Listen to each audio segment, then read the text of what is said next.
Good afternoon, everybody. Welcome to Digital Health on Air. My name is Aditya Bansod. I'm one of the founders and CTO at Luma Health. Today, I'm joined by Bryton Nube, who is who used to be, I should say, the SVP of Ambulatory Care and Physician Practices at Kingman Regional Medical Center. Welcome to Digital Health on Air. Thank you. Thank you. Very excited to have you here. So I'd love to start, these Digital Health on Air episodes with just a little bit about your background, kind of what brought you into healthcare. Would love to just get a little bit of our audience comfortable and familiar with, who you are and, what got you into this profession. Yeah, no, my name is Bryton Nube. As you said, I've been in healthcare for the last 26 years. So I started healthcare from Africa. So those were the years in the 90s when HIV/AIDS was in Africa. So I really, first I taught in high school, then I didn't quite like it. So I joined a non-profit where, I was involved in the interventions for HIV and AIDS. So those were the first years. There were no ARVs. Absolutely, there was nothing. It was just positive thinking, good nutrition. That was the treatment. Sure. We started really going into communities, also meeting people who were living with HIV, trying to provide support. Then after that, I then moved to Leonard Cheshire International. So this was a non-profit that really dealt with people with physical disabilities. So I covered 10 countries in Southern Africa. So really the goal was, for them to be self-reliant. Sure. To really get employment, get technical skills in terms of training, and also for them to really survive on their own, and also really to make sure that the host governments can accommodate them in terms of, like ADA compliance, all those things. Yeah, then from there, I came to the United States, where really most of my work focused on healthcare, ambulatory to be specific. Yeah, amazing. And, I know that you have a really strong sense of purpose around population health in communities, is that comes from your time maybe working with, the HIV/AIDS population, or was it something that else gave you kind of that inspiration to work in pop health?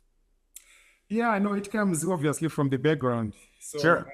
I really always believe that as healthcare providers, we just have to provide the best care possible to our patient population, and also to really find ways to manage their health in a more effective way. So really, that's basically the background. For example, we have a lot of, mechanisms to really manage the health of the population. We can do a lot of screenings, whether it's depression screenings, cancer screenings, etc., sure. which is really a good way of closing the care gaps. Yes. Different populations. But then if we don't do that, then which means we are not really providing good quality care, because we are not really, managing effectively the health of the population. What then that translates to is that some of the cancers we catch, they may be being stage 4. Very sure. difficult to treat. So I've always been passionate about how do we really become proactive in what we do, and how do we make sure that our populations are well managed, and what are the resources that are available to us that we really need to use. At the same time, the flip side really is that we need to educate our population, because they need to also to be in charge of their health. Yeah, they have to be invested in their own health outcomes. Yes, definitely. So there is that element of outreach, that element of education, that, this is critically important, that you get your pap smears, you get your colorectal cancer screening. Yeah, you get your breast, your mammographies, that sort of stuff. Totally. So, that's a really interesting thing, because in when you have a clinical set of things you're trying to achieve for your patients, the other side of it, which is challenging for a lot of ambulatory leaders, is access. Making sure you can provide the slots, into the communication to the community. How do you kind of think about, as an ambulatory leader, combining or kind of leveraging, I should say, the work you're doing for, identifying care gaps, getting in front of them, but also trying to manage access as well? Yeah, I know what I always do really is to understand my population, what's the demographics of my population.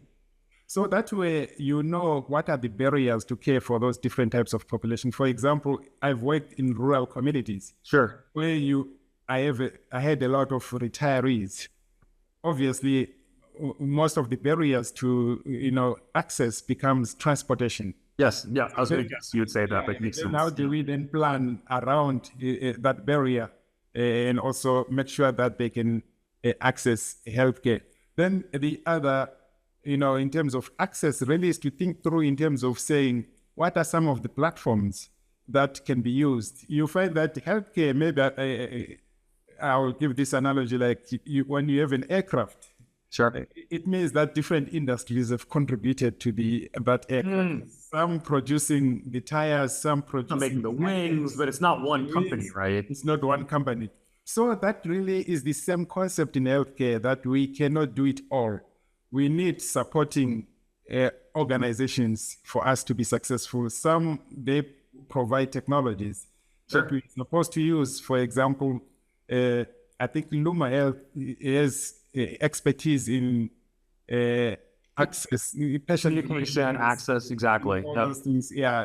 Also, maybe you have some technologies where patients can even do their co-pays, payments from home, and they can do their registrations from home. So that really explains to the fact that we are not an island as healthcare providers. We have to really incorporate a lot of industries for us to be successful. Still on the concept of access, it means therefore that like telehealth, we saw telehealth being effectively used during COVID, that it was no longer face-to-face because we wanted to really manage the pandemic. Provide service at home too, right? Yeah. So then we implemented a lot of telehealth platforms, and those were really successful. And up to now, they are really successful. For example, in my at Kingman, we had a backlog for cardiology. So then we signed a contract with a provider for telehealth services where our patients can see cardiologists via telehealth who are in other states. Oh, interesting. So almost like a virtual clinic kind of model. Yeah, virtual type of a clinic. So those are some of the strategies to really increase access and also make sure that you are... That's a really great idea, to add capacity without necessarily building a building, creating an exam room, whatever. Yes, definitely. In some of these like pop health strategies, I know you at Kingman had like spearheaded a hepatitis C kind of intervention program, and it was quite successful, both in terms of like identifying the population, but also making it so that like people who had affordability issues were not necessarily prevented from service. I'd love to kind of hear just like that specific example a little bit more for audience about how you made that come to life, because I think you covered a whole lot of ground. But I remember it being a very, very cool, specific thing you guys accomplished at Kingman. Yeah, so really it boiled down to really coming up with a plan, because like when you want to execute a successful program, you just have to have the right players. You just have to really develop a process to say, this is how we are going to implement this program. You find that oftentimes people are not successful, not because they're bad workers, but because they haven't developed a good process to accomplish what they're thinking of accomplishing. So what we did in Kingman really was really have obviously a registry to say how many patients we want to reach and what are the outreach strategies to reach those patients, and how do we really communicate a benefit to those patients, and also how do we really create an avenue where those patients can access our services. For example, it won't be prudent for you to outreach to patients only to find out that you can't see them because when you have no service capacity, right? So it was really something that we did deliberately to say there has to be access, there has to be a process, and there has to be an effective outreach to reach all these patients. So then those are the success factors. Did you combine, so there's like you probably identified this population, this registry who had gaps in Hep C screening, but you also probably were seeing some of these patients in the clinic too, right? Just with the routine care. Was there like an in-person and a digital strategy, or like a gap in care strategy? I'm curious what the in-person side looked like. Yeah, it was a combination, in-person and also a digital strategy. For example, in your EMR, you can set some reminders. Sure. Say, like when patients come to the clinic, these are things which we will check. That way you are, closing care gaps. That's what we describe as a quality visit. So when you want to be successful, you just have to have those guidelines to say, if someone comes to my clinic, what is it that I'm going to describe as a quality visit? So a quality visit is composed of these elements that... Yeah, the patient's prescribed problems plus any care gaps that I might have identified and maybe some other stuff as well. Yeah, yeah. I love it. And then, so that was, identifying the population, digital plus in-person strategies with that quality visit concept. And then, I imagine there's, for a lot of these patients, like one and done isn't enough, right? Like you have to communicate them a couple times. Like you said, give them education on why this is important. Like, how did you fill in those gaps as well? Obviously, we educate them. They have patient portals where we send the information for them to read, as part of the education process.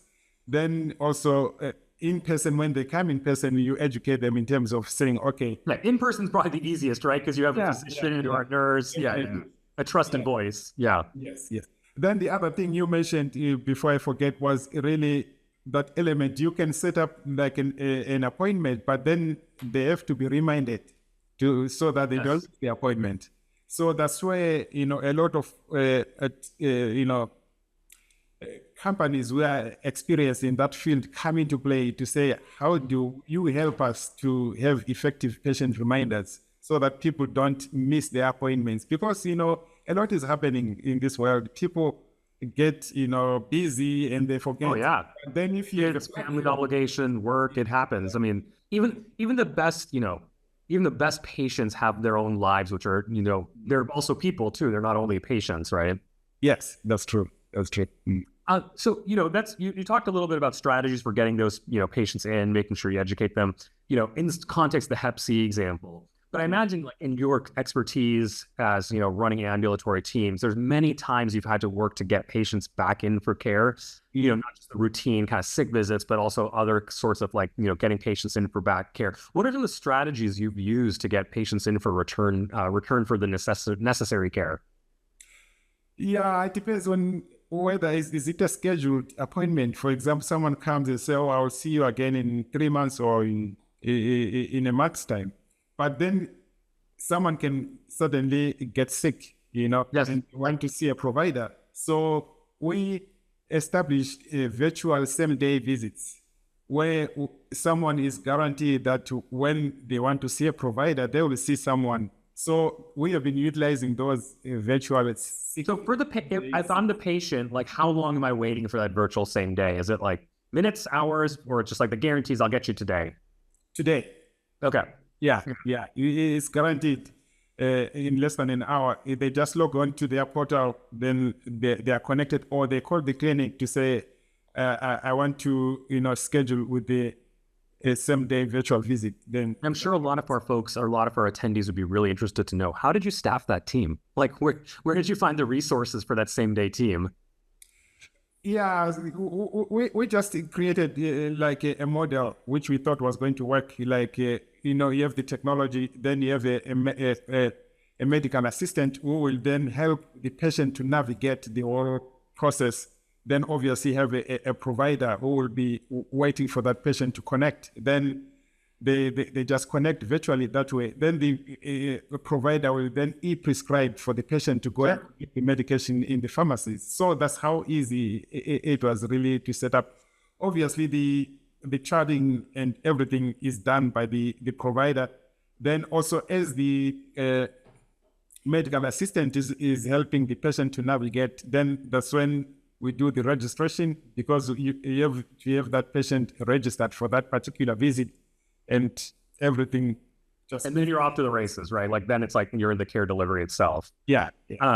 So let's kind of change directions a little bit, like less on specifically where you are in the world of, the things that you've done most recently, but kind of would like to get your opinion on a couple of things. So there's a lot of hospital M&A. A lot of hospitals have built out ambulatory capacity to be able to service their patients better. What do you think? What do you think is important to help keep these health systems, these independent health systems, as independent? Do you think ambulatory care plays a big part of it? Do you think there's no hope, we should all become parts of HCA? Where's your head at, and what do you think they should be doing?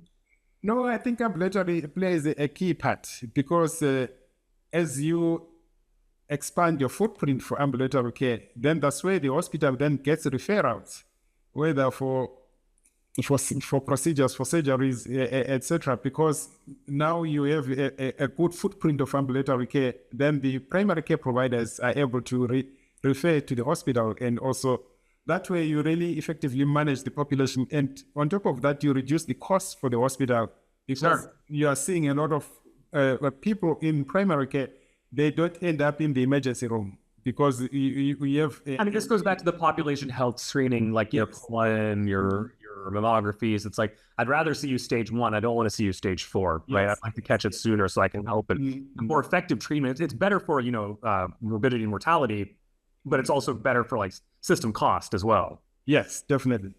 Yeah. What do you think are some of the bigger innovations that you've seen in ambulatory care in the last 5 years? Take out COVID and virtual, because I think that's kind of, you guys did a great job at that. But what are some of the bigger innovations you've seen?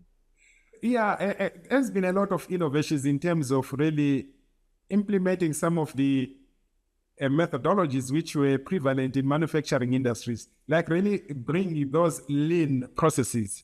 Or lean... Like Kaizen style. Yeah, Kaizen stuff. Yeah. So Interesting. how that has worked is like, for example, when clinic managers are managing their clinics, when they apply those principles, for example, they will have a huddle board, which really outlines what are the metrics which they are tracking for their clinics. It outlines which care teams are present for that particular day. Then also... The huddle board also has an improvement center where the clinic or the hospital can really focus on specific improvements. You'll find that in healthcare, constantly we have to improve things. Yes. So you just have to have those A3s, which are from the manufacturing, but now applying them in healthcare to say, okay, this is how we really do process improvement. This is how we monitor our operations. And this is really how we celebrate our successes, achievements, as we do all of these things. Then the other really thing that is really in the last 5 years, we have placed emphasis on patient experience. Sure. Okay. Yeah. We want oftentimes to make sure that when patients come to our facilities, they have the best experience. So in that regard, we really make sure that the waiting room is welcoming. We structure the healthcare system in a trauma-informed way. We don't have those images that will traumatize patients. We really make it clean, welcoming, and also the people who are registering, welcoming the patients. We script. How do you make someone... Yeah, you're very deliberate in the experience. Yeah. Then after, the patient has gone right round the cycle, then before they leave, we ask them, is there anything else I could have done for you? Oh, interesting. So you're asking for feedback and process improvement at discharge or at checkout, I guess. Yeah. Yeah, because if the patient feels, but you didn't check my ear or you didn't do this, then you can say, okay, let's go and do it. You see, that... Yeah, we could do it now, right? I can help you right now. Yeah. Then in that respect, the patient then leaves with a good experience that, they did everything they could do. And they even asked me if I needed more done, So that way you are putting the patient in the center, and also you are showing how much you appreciate them and how much you really can go, above and beyond to help them to treat their conditions. Yeah, I love that. I mean, I think that little tidbit of asking the patient at the end, is there anything else you need, or what could I have done better, or whatever it is, the real-time feedback loop becomes really important for this. Going back to your saying, lean or Kaizen style manufacturing approaches, constant interaction, constant data feedback. Mm-hmm. Yeah. So then also I wanted to say, also we monitor, we make, in fact, data-driven decisions when you apply healthcare. So that helps us really in terms of saying, okay, for each particular service line, what is the wait time? The third to next available appointment. So if we see patients are having to wait maybe 4 months or 6 months to see, let's say, as an example, a cardiologist or to see a neurologist, then we question, why is that? So then we go now into a process of saying, how do we implement different interventions to reduce that wait time? For example, in one of the systems that I worked for, in Northern California, we had a wait time of 9 months for colonoscopies. Sure. So then we developed a team who were going to implement a process improvement to say, how do we reduce, that backlog of colonoscopies? So Yeah, it one was of the crazy things about those like really long backlogs, if I've been waiting 9 months, I may have gotten service elsewhere, but the person who's 10 months behind, like they actually may need the service, and you don't know until you actually start actually going through the backlog. I share this problem time and time again, which is long backlogs require incredible amount of like attention for process of improvement. Yes. Yeah, so with those scopes, so we had a multidisciplinary team. We formed, then they developed processes, then they developed standard work that was going to guide the whole process of improvement. Then obviously you adjust and improve as you implement the whole process. So we reduced from 8 months wait time. In fact, it was 9 months by the time we finished the, planning the improvement. Then we reduced to 3 weeks. Wow. Yeah. So we even were doing scopes over the weekend just to address the backlog. Then we also had some part-time GI docs who were coming to help us address the backlog. But once we were caught up, then we met to the point that we're not going to... We're doing like our 9 to 5, Monday through Thursday. Yeah, totally. So let me wrap up with maybe one question here, which is, if you had a magic wand, and, we talked about like virtual care, we talked about, Hep C, population health, we covered a lot of ground. If you had a magic wand to make outpatient ambulatory care better, what would it be? I think it boils down to capacity building. Yeah, really, because you need to build professional development of your staff to be able to execute. Otherwise, you will have a lot of good ideas, but if they cannot be executed, then you don't become successful. So there are really 2 models, which I'll briefly explain. So the first model, we call it the strategic triangle.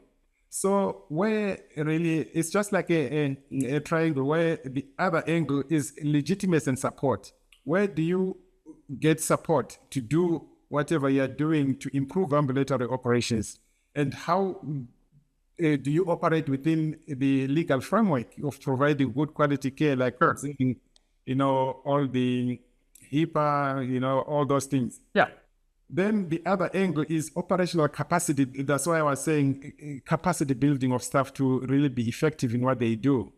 Like for your managers to own the business, to understand, like I saw 200 patients, did all the bills drop?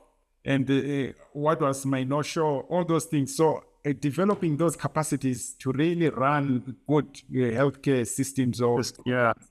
Then the other angle of this strategic triangle is the value creation. To say, are you creating value as you provide all these services? So that translates into patient experience, because when you create good value and patients perceive your system as, providing good quality care, good value as perceived or defined by them, then they are most likely to keep on coming. They are most likely to rate you in a very positive way, etc. Press gaining, joint commission, all this sort of stuff. Yeah. So then the second model really obviously has to do with the staff themselves. How motivated are your staff? Are they just doing it for the sake of doing it? Because if someone is not invested in what they are doing, they won't really put a lot of effort in what they are doing. Then also, obviously, it goes back again to capability. People get motivated if they feel they have the capability to do what they are asked to do. So how are you training your staff, and how are you really providing opportunities for professional development, things like that? Yeah. But then what is critically important also is the license. Are they empowered to be innovative, to be creative? Because that goes hand in hand with you creating psychological safety within the workplace. If staff feel empowered, feel they have the license to experiment, to be innovative, to be creative, then you find that they are much more engaged. They are much more motivated to provide good. Yeah, it's less of a job than it's more for career. Yes, definitely. Yeah, I love those thoughts, right? And then I think you really did a phenomenal job using that triangle model to really talk through, all the places where, more efficient, better quality care for patients can be delivered, in the ambulatory context. I think your expertise in this topic is is incredible, and really appreciate you taking the time today to come join us on Digital Health on Air to share how, you can connect patients to ambulatory care in a better way. So very much appreciate your time, and thank you so much for spending a couple minutes with me today. Thank you so much for inviting me. Yeah, it's a real pleasure. All right. Cheers. Okay. Cheers. Bye.